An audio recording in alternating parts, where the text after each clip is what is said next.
আজকে জামাইকে নিয়ে বাংলাদেশের মেট্রো রেলে ওঠার জন্য বের হয়ে পড়লাম। তো বাংলাদেশের মেট্রো রেলে তো আমিও ফার্স্ট টাইম, তারপর আমার জামাইও ফার্স্ট টাইম, আমার মেয়েও ফার্স্ট টাইম। বাট আমার ভাই আমার সাথে যাচ্ছে, বিকজ ওই বলল যে চল আমরা বসুন্ধরা সিটি কমপ্লেক্সে, এই মিরপুর 12 থেকে বসুন্ধরা সিটি কমপ্লেক্সে যাব। তো আমার বাসা থেকে মেট্রো রেল নেই, তা আমি মিরপুর 12 পর্যন্ত গেলাম। মিরপুর 12 থেকে তারপর হচ্ছে আপনার মেট্রো রেলের এই যে টিকিট কাউন্টারে আসলাম। তো ফার্স্ট টাইম আমাদের জন্য সবার, বাট আমার ভাই সবসময় এটাতে জার্নি করে, বাট আমি ফার্স্ট টাইম।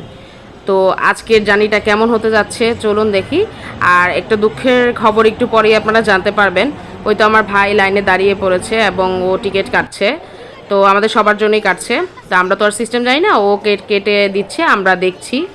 তো ইনশাল্লাহ যেন নেক্সট টাইম আমরা একা একাই জার্নি করতে পারি। আর এখানে কিছু নির্দেশনা দেওয়া আছে। টিকিট কাটা শেষ, সে বাইরে অনেকবার বিভিন্ন মেট্রো রেলে বিমানে ওঠার সময় উঠেছি, অনেক জায়গায় গিয়েছি, বাট বাংলাদেশের মেট্রো রেলটাও সেই অনেক সুন্দর হয়েছে। একেবারে বলতে গেলে ফরেন মেট্রো রেলের মতোই হয়েছে। একেবারে অনেকটা মানে মিল পাওয়া যায় এবং অনেক সুন্দর করে তৈরি করা হয়েছে, অনেক মজবুত। আমরা তিনজনই একটু বের হলাম ঘুরতে ঘুরতে, বাট হঠাৎ করে ডিসাইড হয়ে গেল যে আমরা একটু বসুন্ধরা সিটি কমপ্লেক্সে যাই। আর ভাবলাম সমস্যা কি, জামাই তো আসি, তার পকেটটা একটু খালি করতে তো হবেই। আর তো বিদেশ থেকে সে আসছি, হাল্লাই জানে কপালে সামনে কি আছে। তো আমাদের ট্রেন চলে আসছে, এখন আমরা ট্রেনে উঠবো সবাই মিলে।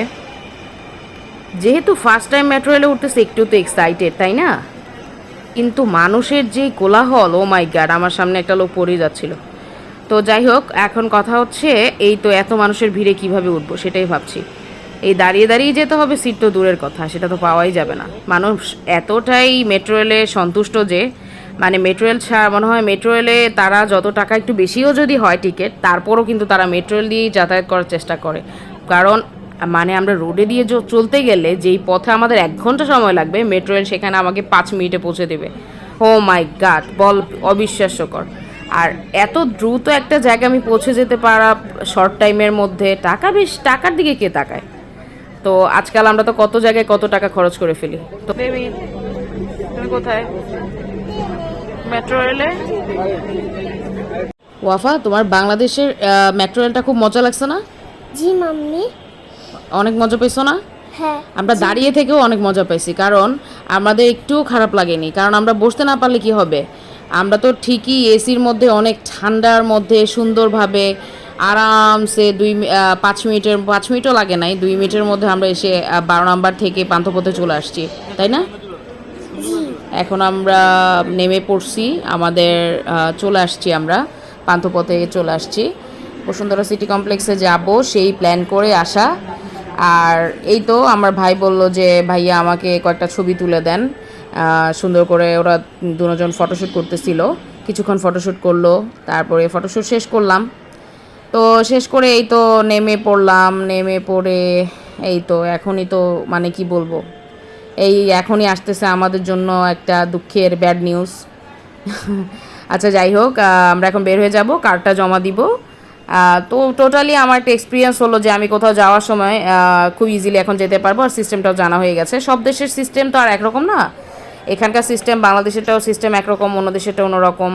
তো খুব ভালো লাগলো আমার, আসলে সব কিছুই টোটাল ভালো লাগছে, পরিষ্কার পরিচ্ছন্ন ক্লিন ছিল। এবং আসলে আমাদের ওই যে রেল স্টেশনের মতো এরকম নোংরা আবর্জনা দিয়ে ভরা না, এয়ারপোর্টের মতোই খুব সুন্দর করা এবং খুবই পরিষ্কার পরিচ্ছন্ন। জায়গায় জায়গায় ফ্লাইওভার, তারপর মেট্রো রেল, কত সুন্দর না আমাদের এই দেশটা, কত সুন্দর ডেভেলপ হয়েছে। এবার এসে আমার দেশকে নিয়ে আমার খুব গর্ববোধ হচ্ছে এবং খুব ভালো লাগছে, কারণ খুবই ডেভেলপ হয়েছে আমাদের দেশ। আজকে আমরা এসেছিলাম যে বসুন্ধরা সিটি কমপ্লেক্সে শপিং করব, তারপরে ঘোরাঘুরি করব, খাওয়া দাওয়া করব, অনেক মজা করব। কিন্তু আমাদের জন্য যে আমাদের প্ল্যানিংটা যে সব কিছু মানে ভেস্তে যাবে বুঝতেই পারিনি। কি যে দুঃখ লাগতেছিল যখন যায় দেখি যে এত কষ্ট করে আসলাম, এত আশা ভরসা নিয়ে যে আজকে জামাইয়ের পকেটটা খালি করব, আর সেই আশাটাই কি হলো, বৃথা গেল। দেখবো এখন শপিং কমপ্লেক্স বন্ধ, সবাই এখানে ঘোরাঘুরি করতেছে, এই যে দেখেন সব বন্ধ, কিছুই খোলা নাই। মানুষ এমনি ফটোশ্যুট করতেছে, হয়তো এই কি করবে আর, খাবার দাবার আছে কি না, উপরে নাকি খাবার রেস্টুরেন্টও বন্ধ। তো আর কী করব, দুঃখের বিষয়, এখানে দাঁড়িয়ে দাঁড়িয়ে ওয়াফার পাপার ছবি তুললাম, ফটোশ্যুট করলাম। তারপরে শুধু একমাত্র টগি ফানটা খোলা ছিল, টগি ফান ওয়ার্ল্ডে টগি ফানটা খোলা ছিল। তো আমার ভাই বলতেছে যে ও টগি ফানে গেম জোনে যাবে। তো আমরা আর গিয়ে কি করব, সময়ও তেমন বেশি ছিল না। তো অনেক টাইম হয়ে গেছে এখানে ফটোশ্যুট করতে করতে। তো ওকে বলছি যে তুই যা, আমরা এখানে আসি। তো আমরা এখানে ওকে পাঠাই দিলাম, ও টগি ফানে, ও ওখানে গেম জোনে আছে। আর আমরা এখানে এই তো একটু মজা করে ফটোশ্যুট করলাম, মজা করলাম আর কি। এইভাবেই দিনটা কেটে গেল। বাট খারাপ হলো, একটা ভালো তো হয়েছে না, ফার্স্ট টাইম মেট্রো রেলে হাজব্যান্ডকে নিয়ে এবং বাচ্চাকে নিয়ে উঠলাম এবং একটা এক্সপিরিয়েন্স হলো এবং আমাদের জানা হয়ে গেল। তোমরা যারা আমাদের ভিডিও দেখো এবং আমাদের ভিডিও তোমাদের ভালো লাগে, অবশ্যই চ্যানেলটা সাবস্ক্রাইব করো। আর যারা চ্যানেল সাবস্ক্রাইব করেছো তাদেরকে অসংখ্য ধন্যবাদ। তো নেক্সট ভিডিও দেখার আমন্ত্রণ জানিয়ে আজ এখানেই বিদায় নিচ্ছি। আল্লাহ হাফেজ।